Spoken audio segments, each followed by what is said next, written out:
आगामी कार्यक्रम प्रायोजित किया है जॉयस मायर मिनिस्ट्रीज के मित्रों और सहयोगियों ने।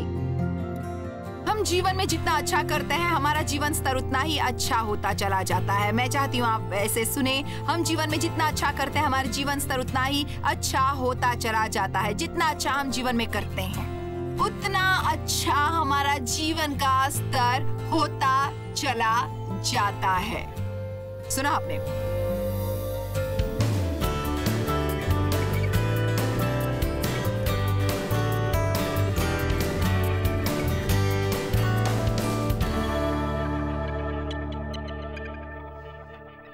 आज मैं आपसे इस विषय में बात करना चाहती हूँ कि आप जीवन में ज्यादा से ज्यादा क्या कर सकते हैं। जीवन में पूर्ण प्राप्त करना जो आप कर सकते हैं। हम उन बातों में व्यस्त रहते हैं जो हमें अपने बारे में अच्छी नहीं लगती, या वो सब बातें जो हम सोचते हैं कि गलत हैं हमारे लिए, फिर भी हमें आत्म केंद्रित और आत्मनिर्भर रखता है। मेरे ख्याल से धर्म कभी कभी हमें ये महसूस करवाता है कि अपने बारे में गलत महसूस करना अच्छा है। खैर, हमें अपने पापों का पश्चाताप करना चाहिए, लेकिन उसके लिए हमें माफी भी मिलनी चाहिए और फिर ऐसे ही चलने दे।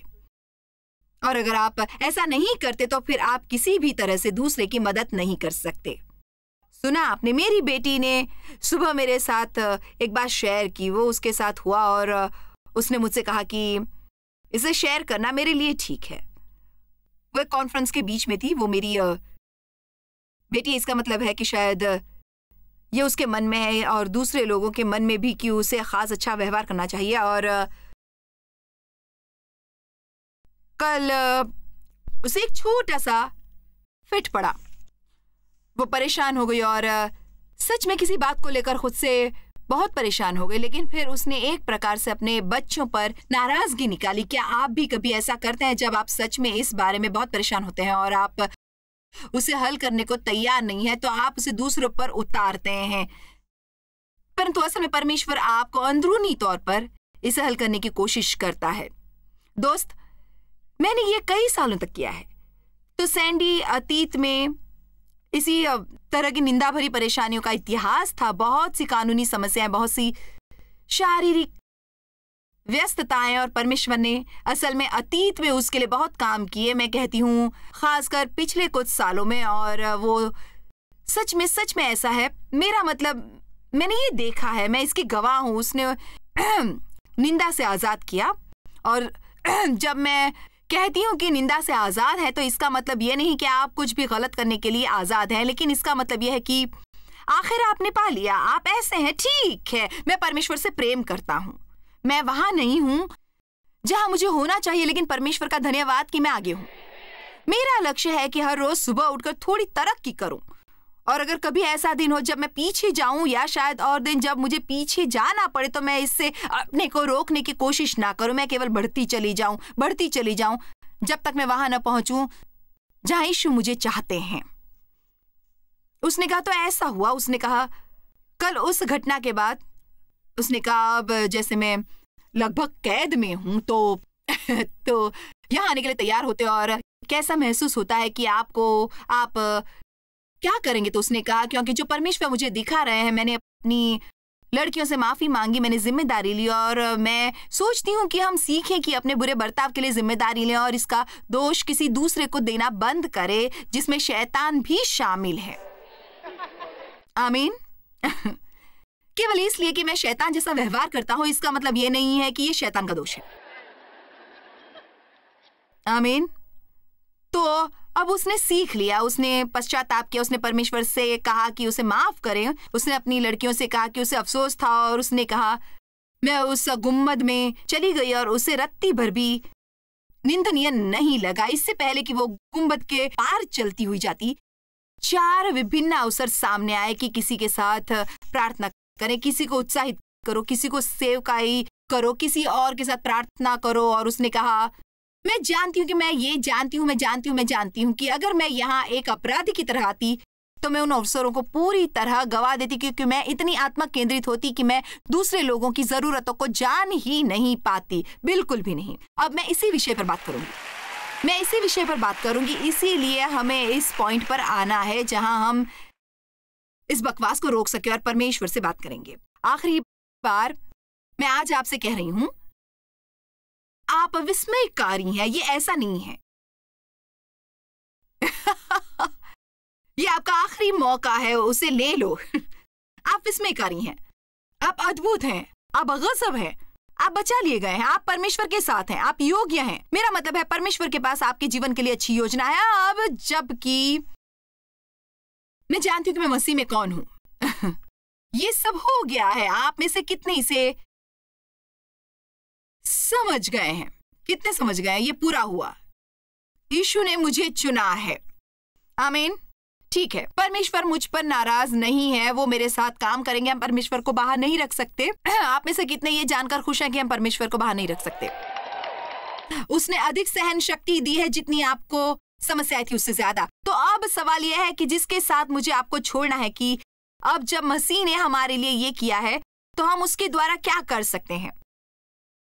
हम उसके लिए क्या करें? मेरा मतलब है, क्या हम उसे बाकी सबका भी इस्तेमाल करने दें? क्या हम उसे अपने दिमाग द्वारा सोचने दें? हमारी इच्छा के द्वारा काम करें? हमें ये महसूस करना सीखना है जो वो महसूस करते हैं और चाहते हैं, और तब मसीह असल में हमारे शरीर द्वारा दिखाई देता कि हम दूसरे लोगों के लिए आशीष बने। हमने पूरा सप्ताहांत इस विषय पर बात की है। अब हम आगे ये सवाल उठाएंगे कि हम उसके लिए क्या कर रहे हैं। हम वही काटते हैं जो बोते हैं। गलतियों अध्याय 6 वचन 7, 8 बहुत सादा है। आइए उन्हें देखें। गलतियों अध्याय 6 असल में ये वचन 7, 8 और 9 है। और अच्छा ये होगा कि मैं आपसे कहती रहूं कि परमेश्वर ने आपके लिए क्या किया है। केवल यही एक तरीका है अपने को परिपूर्ण करने का।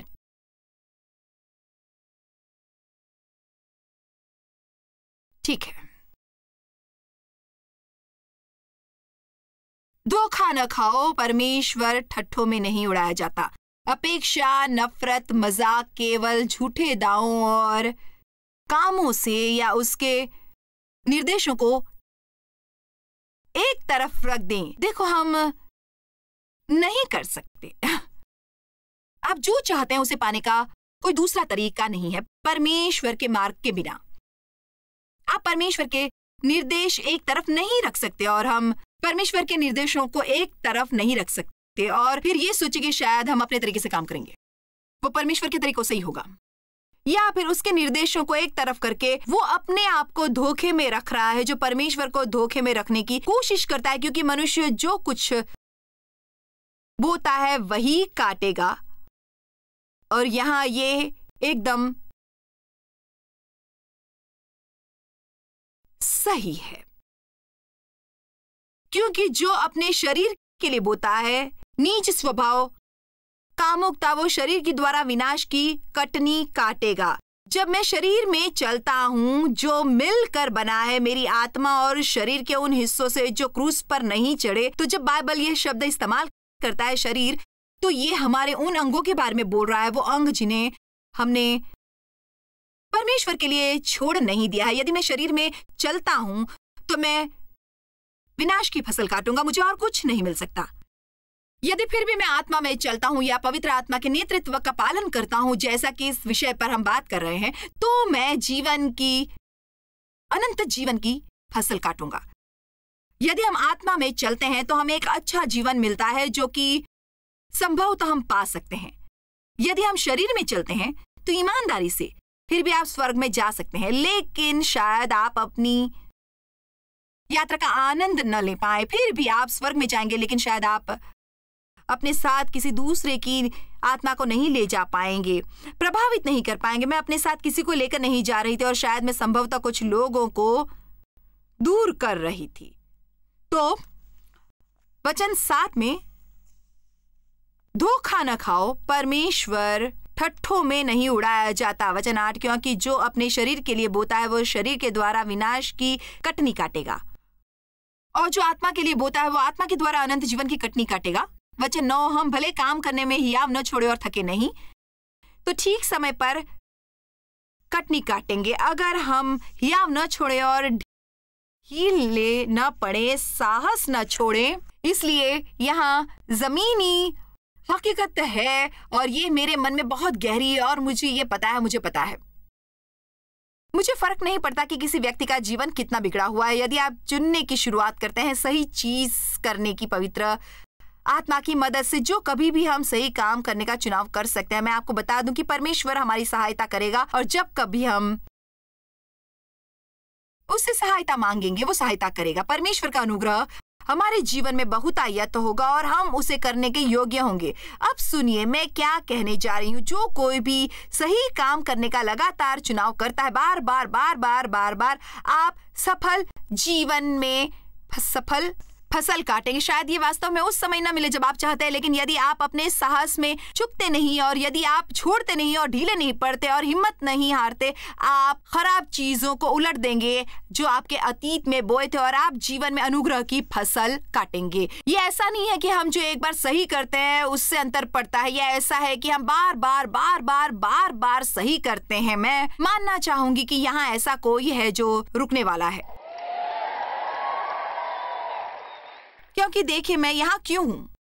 मैं बहुत मजबूती से महसूस करती हूँ कि ये मेरे लिए जरूरी है और मैं केवल ये नहीं देखना चाहती कि कितने उत्तेजित आप लोग हैं या मैं हूं। मेरा मतलब है मैं चाहती हूँ कि आप उत्तेजित हों, रोमांचित हों। मैं चाहती हूँ आप एक गर्जना के साथ आगे बढ़ें और मुझे विश्वास है अगर हम करेंगे, लेकिन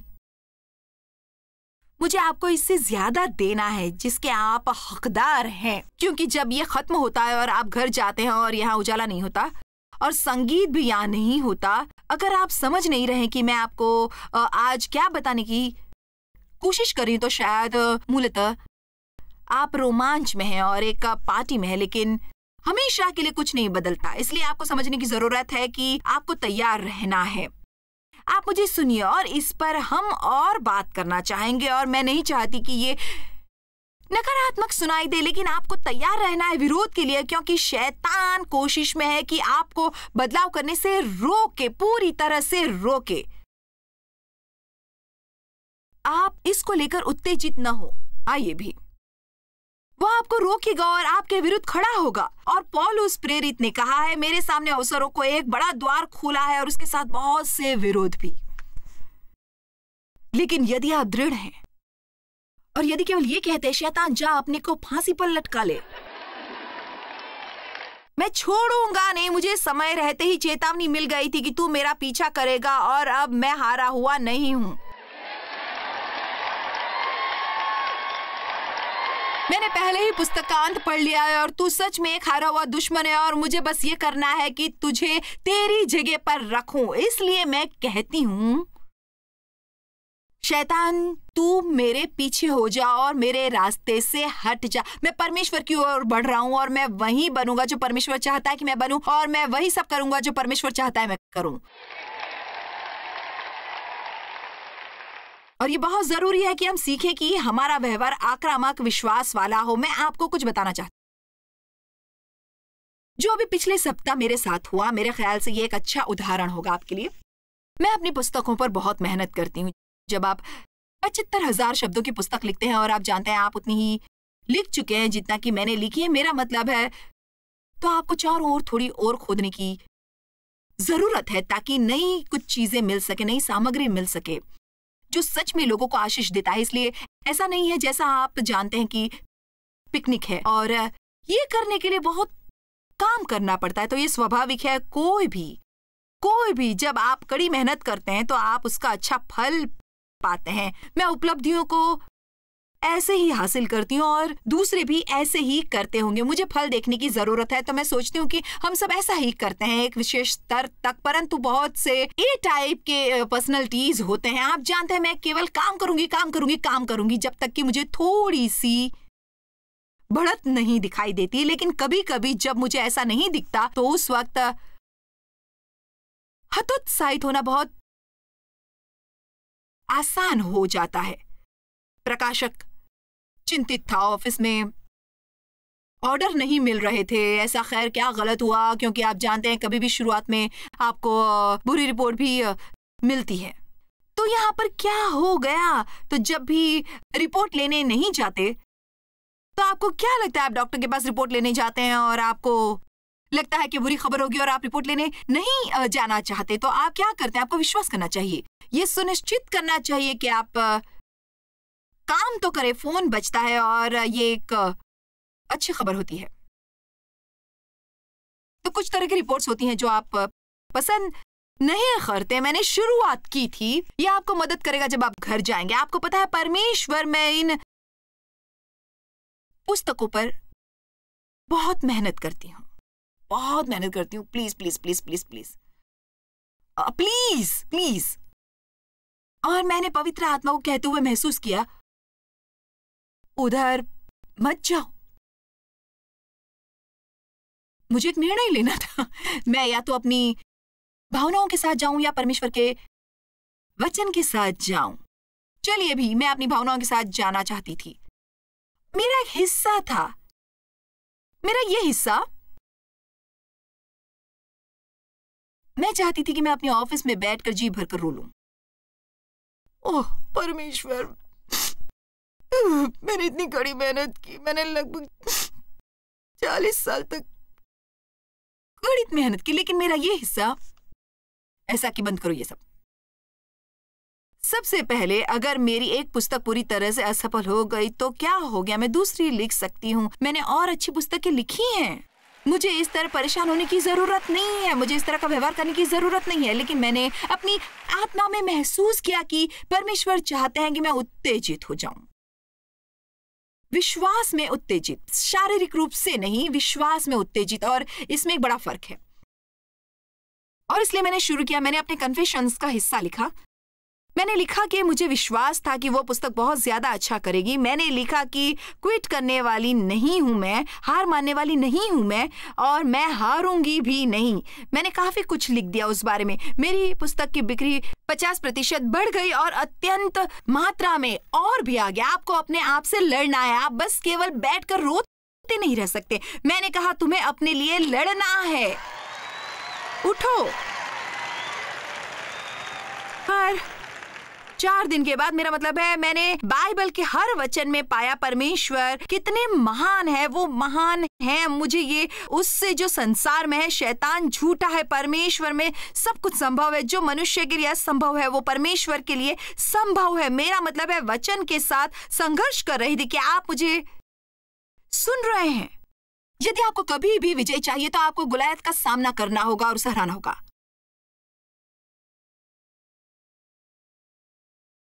हाँ?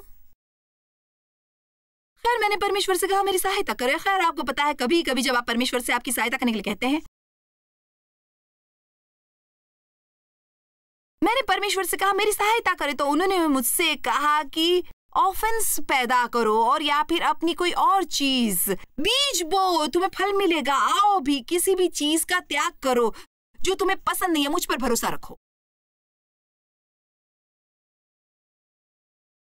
मुझे वहां आकर तुम्हें लेने के लिए मजबूर न करो। मैं एक पल के लिए आपको अपने व्यक्तिगत जीवन में ले चलती हूं और फिर 4 दिन बाद, और मैं लड़ती हूं। उन 4 दिनों में आपको पता है, आपको पता है, मेरा मतलब है, मैंने सच में अपना मन बना लिया था, लेकिन परमेश्वर में अपना बेहतर करने की सोची। इसके लिए अच्छी लड़ाई लड़ूंगी और परिणाम के लिए विश्वास करती हूं। 4 दिन के बाद मैं एक संदेश पढ़ती हूं। ये देखिए, हे जॉयस, अभी पता चला है कि तुम्हारी पुस्तक बेस्ट सेलर लिस्ट में आ गई है। मैंने कहा खैर, ये उस पुस्तक के लिए खराब नहीं है, और आपको तैयार होना पड़ेगा अपने लिए लड़ने के लिए। आपको विश्वास करना पड़ेगा अपने बच्चों के लिए, और ये ऐसा दिखाई देगा जैसे ये नहीं होगा। ये ऐसा नहीं है कि आप बीच में ये बोला मुझसे ये नहीं होगा, ये गलत है, मैं काम नहीं कर पाऊंगा, मुझसे ये नहीं हो सकता, मैं तो इस काबिल ही नहीं हूँ, उसने ये किया है, इसने ये किया है, और मैं तो कुछ कर नहीं रहा हूँ। क्या आप सुन रहे हैं? मैं बात कर रही हूँ यहां से जाने की तैयारी से, तैयार, ये जानते हुए कि दुश्मन संभावना से अधिक आपके विरुद्ध में आएगा। मेरा मतलब है, शायद आपको ये कहना अच्छा ना लगे, लेकिन मैं आपको तैयारी करने की कोशिश करने के लिए प्रोत्साहित करना चाहती हूँ। ये अच्छा होगा। आप ऐसा कुछ करें जिससे आप तैयार रहें, चाहे शैतान कुछ भी लेकर खड़ा हो आपके रास्ते में। आपको ये जानना होगा कि आप मसीह में कौन है और ये जानकारी आपके जीवन का एक हिस्सा होना चाहिए। इसके लिए अच्छा जीवन जीने की जरूरत है। आप अच्छा कर सकते हैं। शैतान मेरे बच्चों को नहीं ले सकता। आमीन। और आप कहते हैं खैर मैंने वो सब किया और मैंने अभी अभी झंझटों से बाहर निकलने का रास्ता खोजा है। यही तो परेशानी है। आपको सब कुछ खत्म करना होगा, सब कुछ। आपको जितना हो सके परमेश्वर पर विश्वास रखना होगा। अपने कुछ नाती पोतों के साथ भी अभी तक मैंने अपने शरीर में भी आश्चर्यजनक चीजें देखी है। मेरे जीवन में, सेवकाई में भी, हमारे आर्थिक मामलों में आप परमेश्वर को छोड़ नहीं सकते।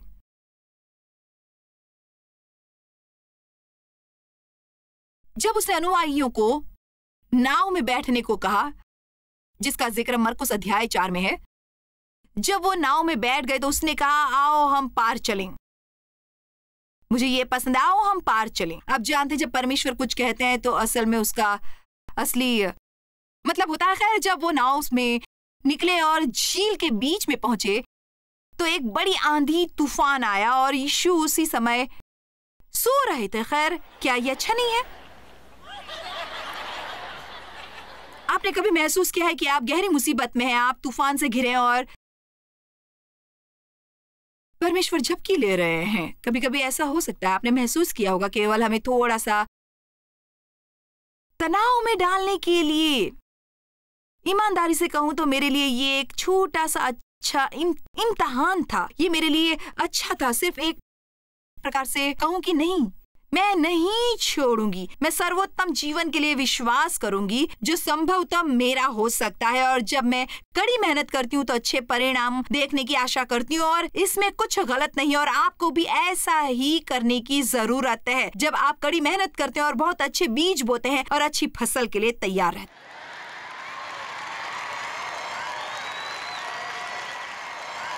आइए भी इस सप्ताहांत यहाँ होने से आप बीज बो रहे हैं। आपको अपने जीवन में फसल की आशा करनी चाहिए यहाँ होने के कारण। यदि आप आत्मा में बोते हैं, आप आत्मा में कटाई करेंगे। आप हार नहीं सकते। जब आप झील के बीच में हैं और तूफान आ गया, यीशु ने ये नहीं कहा नाव में बैठो और चलो झील के बीच में जाकर डूब जाए। उन्होंने कहा आओ हम पार चलें। खैर यीशु उठे और आंधी को डांटा और निश्चित रूप से अध्याय 5 वचन 1 कहता है और वे झील के उस पार पहुंचे। मुझे ये पसंद है। आपको पता है ये अच्छा होगा अगर हम नाव में सवार हो जाएं और चलो उस पार जाएं। ये तूफान वाली बात छोड़ दे। मैं न सिर्फ बीच की उन सब चीजों को भूल जाऊंगी और फिर बस वे उस पार पहुंचे। लेकिन आप जानते हैं मैंने जीवन में क्या पाया? वहां हमेशा एक शुरुआत होती है और हमेशा एक अंत भी।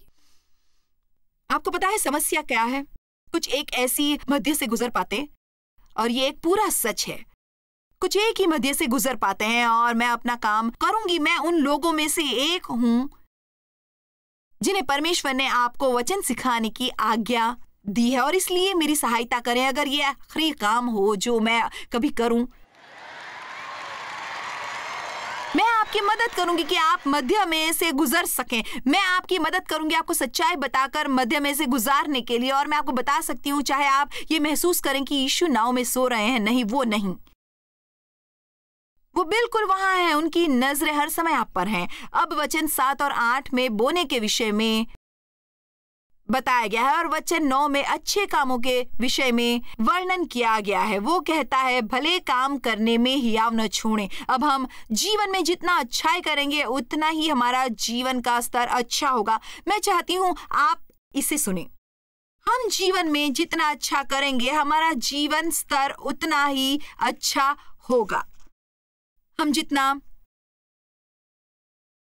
कम आत्म केंद्रित होंगे उतना ही हम खुश रहेंगे। हम जितना चाहते हैं उससे कम लेने की कोशिश करेंगे और ये कोशिश करें कि दूसरे लोगों को जो चाहिए वो मिले, तो परमेश्वर हमें हमारी जरूरत से अधिक देगा और हमें उसके लिए संघर्ष नहीं करना पड़ेगा। हाँ, अब जीवन में अधिक से अधिक पाने के लिए हमें पवित्र आत्मा के नेतृत्व का पालन करना चाहिए और ये बहुत जरूरी है। आप घर जाएंगे और फिर आप भूल जाएंगे ये जो संदेश है। और इसका मतलब ये नहीं है कि आप केवल आपकी सुविधा के लिए पवित्र आत्मा का पालन करें और आसानी से जब आप ऐसा महसूस करें और आप तैयार हैं। मेरा मतलब है पवित्र आत्मा का नेतृत्व स्वीकारें और छोटी बातें और बड़ी बातें, सोमवार को, मंगलवार को, बुधवार को, गुरुवार को आपको डे ऑफ नहीं मिलता और आप काम करते रहते, शुक्रवार को, शनिवार को और रविवार को काम करते हुए चर्च में, घर में आपको पवित्र आत्मा के नेतृत्व का पालन करना है। और आपको क्या बताना चाहती हूँ मैं, आप एक पूरा साल भी सच में पवित्र आत्मा के नेतृत्व में बिताते हैं और मेरा मतलब है आप अपने रोजमर्रा के जीवन में सच में अच्छे बीज बोते हैं और आज 1 साल बाद यहाँ वापस आ सकते हैं और मुझे अपनी रिपोर्ट देते हैं और आप कह सकते हैं मेरे खुदा, मैं सोच नहीं सकता मेरा जीवन इतना अच्छा है। इससे कोई फर्क नहीं पड़ता कि इस समय हम किस स्थिति से गुजर रहे हैं, हम अपने जीवन में अधिक पा सकते हैं। हम छोड़े नहीं, तूफान के मध्य में हार न माने। तो हम कुछ शुरू करते हैं, हमें उसे मध्य में नहीं छोड़ना है। याद रखें परमेश्वर का वचन सत्य और यीशु ने कहा अगर तुम मेरे वचन में बढ़ते रहोगे तो आप सत्य जानोगे और सत्य आपको आजाद करेगा। परमेश्वर आपको आशीष दे और हमसे जुड़ने के लिए शुक्रिया।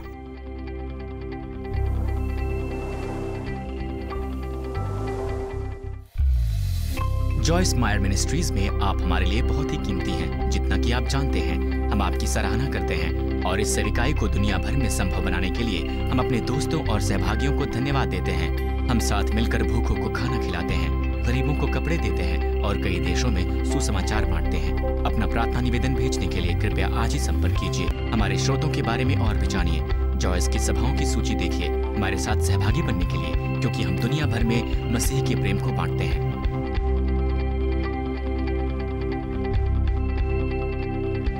इसका खर्च उठाया है जॉयस मायर मिनिस्ट्रीज के मित्रों और सहयोगियों ने।